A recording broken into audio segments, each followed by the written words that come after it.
m'appelle Bouziani Florian, je suis sportif de haut niveau en tant que paracycliste. J'ai 33 ans. Pourquoi le paracyclisme? Suite à un très grave accident il y a maintenant plus de 10 ans. J'ai été paralysé, j'ai été brûlé à 80% de ma surface corporelle. Et j'ai été beaucoup brûlé aux pieds. Mon plus gros handicap, c'est ma paralysie des pieds. Bien entendu, l'étendue de ma brûlure et l'amputation après au niveau de ma main. Moi, j'habite à Graveson dans les Bouches-du-Rhône et j'adore mon village.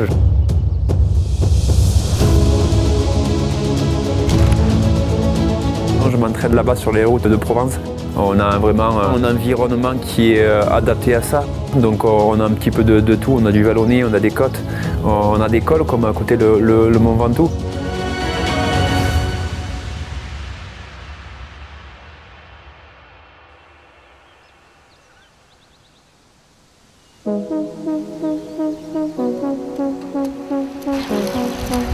J'ai tendance à me déplacer, notamment après quand je fais des stages, comme aujourd'hui.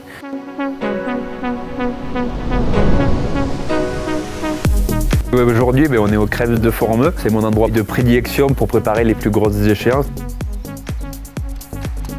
D'être en altitude, ça nous crée des adaptations qui sont différentes par rapport au niveau de la mer. On crée des globules rouges pour être beaucoup plus endurant et avoir de meilleures performances. Let's go, on va en salle de muscu, en salle de prépa. Allez. Je fais des squats, de la presse, moi je rajoute 20 minutes de gainage. C'est parti quoi, il faut travailler quoi. C'est très important pour moi le gainage. Si on n'est pas gainé, on ne va pas pouvoir garder cette position qui est vraiment très contraignante. Le contre-la-montre, c'est un vélo avec des prolongateurs. C'est un effort qui est vraiment particulier, solitaire. Je travaille aujourd'hui à 60% de ma capacité maximale. Je mets des petits poids comme ça me permet de garder un peu mon équilibre. Malheureusement, quand j'ai eu l'accident, j'étais en sandales. J'ai perdu l'utilité de mes releveurs. J'étais brûlé à 80% de ma surface corporelle. Il n'y a pas beaucoup d'espace où je n'ai pas été brûlé, donc j'ai eu la chance de ne pas être brûlé au niveau des fesses et du dos. Et c'est là où les chirurgiens ont pris de la peau parce que j'étais brûlé au 3e degré au niveau des bras. Avec beaucoup de rééducation, j'ai réussi à récupérer du pied gauche une petite partie. Sans adaptation, j'arrive à marcher, mais très peu. Très peu, et j'ai très peu d'autonomie. Là, c'est des chaussures qui sont moulées sur mesure par rapport à mes paralysies, par rapport à mes pieds. Bon, on n'est pas loin de 1000 € la paire, hein. Sachant qu'il me faut au minimum 2 paires par an. Donc ça reste quand même très onéreux.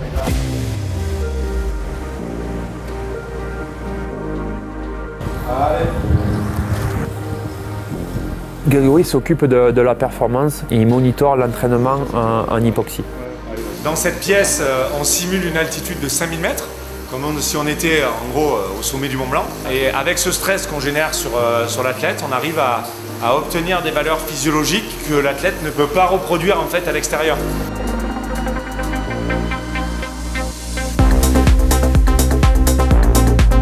Un capteur sur le quadriceps, ça permet de mesurer la saturation musculaire en oxygène. Ça, c'est un capteur de saturation artérielle en oxygène.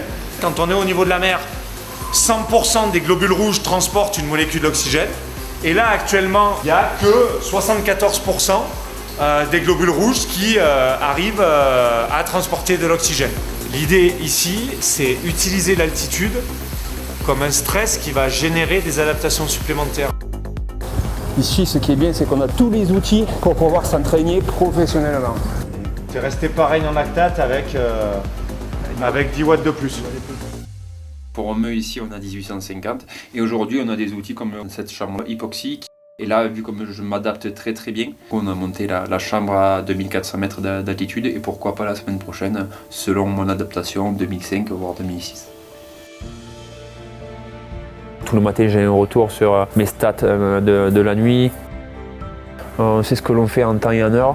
On adapte la charge de travail selon mon adaptation, selon ma fatigue. Et c'est comme ça qu'il faut travailler pour être performant le jour J.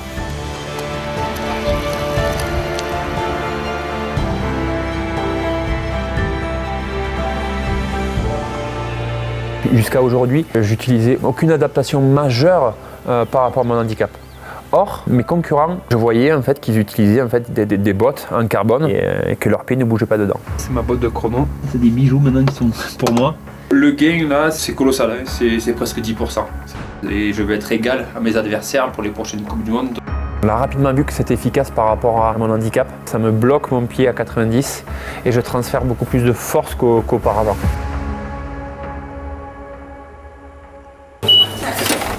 Allez, c'est parti, la balance. On m'appelle la balance. Je regarde en fait ce que j'ai sur mon plan nutritionnel. Donc là aujourd'hui, on voit bien que jeudi j'ai 150 grammes de patates ou de légumineuses avec 150 grammes de volaille et un fruit. Avec mon nutritionniste, on a décidé de peser tous les aliments pendant le stage pour effectuer une perte de poids et pour être clairement en poids de forme. On a accès au massage, à la récupération, au bain chaud, au bain froid. Là, à mon avis, elle doit être à 8, 6, 8, 8 degrés. Ouais, de toute façon, autour du doigt, on le sent. Hein. Elle est jolie. Ouais. Mais c'est ça qui fait du bien aussi. Hein. Donc, j'aime pas rentrer petit à petit là. Mon protocole, c'est 2 minutes dans le bain froid, 2-3 minutes et 3 minutes sauna. C'est le protocole qui est étudié pour la récupération. Ça vascularise beaucoup mieux au niveau des jambes. Donc, du coup, on récupère beaucoup mieux comme ça. C'est une de mes premières sorties longues en endurance. On va aller du côté du col de Portet-Puymorens et après je reviendrai par le col de Font-Romeu du Calvaire.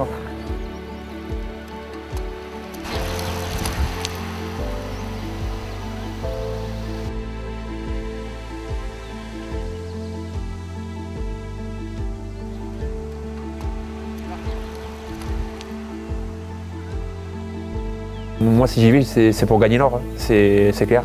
Si j'en ai les capacités, bien sûr, mais j'y vais pour gagner. Voilà. Et surtout à Paris, quoi. Mais après, ça, on l'a en soi. C'est un caractère, c'est mon caractère, donc qui va toujours de l'avant. Et voilà, quoi. Je suis un battant, en fait.